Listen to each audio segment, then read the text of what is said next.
একসাথে কাজ তুই ভাই হাতের কাজ কাইরে নিত ভাই এই ভাই আজকে নাই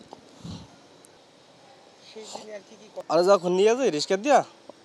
তখন বলছে ভাই আমি আর বাঁচবো না আমি আর বাঁচবো না আমি মরে যাইতাছি এই শেষ কথা ডান পায়ের রানে ডান পায়ের রানের ভিতরে আর কি সে দিয়ে বাইরে গেছে একটা না কটা আমি বলতে পারবো না কিন্তু আমি ব্যান্ডেজ করা পাইছি আর কি ওরে সবাই দৌড়ে ব্যান্ডেজ করে বান টান দিছে আর কি এই ঘটনা হয়েছে 19 তারিখে যখন হেলিকপ্টার দিয়ে গুলি করে যখন সেদিন ঠিক আছে 19 তারিখে সন্ধ্যার পরে মাগরিবের পরে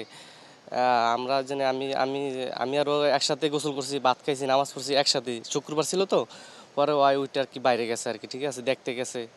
উনি আর কি ঠিক আছে পরে মনে করেন সন্ধ্যার পরে আমি নামাজে গেছি নামাজ পড়ে আসিয়া দেখি রাস্তার পাশে আর কি চিলাচিলি হইতাছে যে গুলি করছে ঠিক আছে পরে যা দেখ বিল্ডিংয়ে আমার ভাই পড়ে রয়েছে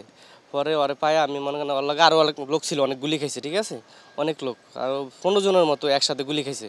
পরে আমি ওরে নিয়ে ওই জন্য সবাই একসাথে নিয়ে ওই জন্য এনে আশা ধরছি এনে আসতে দেয় না আমাদেরকে যখন আমরা এই জন্য বসিলা র্যাপ অফিস আছে না র্যাপ অফিসের এনে আসতে দেয় না মেডিকেল যখন নিব পরে আমরা কি আনলাম এই যে নৌকা দিয়া ওর এই জন্য নৌকা দিয়ে ওরে হাত নিছি এই জন্য মিটফুটে নিতে পারিনি নিচে গিয়ে আপনার পোপোলাতে ওখানে রাখা নেই ওখান থেকে নিয়ে গেছি ঢাকা মেডিকেল ঠিক আছে ঢাকা মেডিকেল মারা গেছে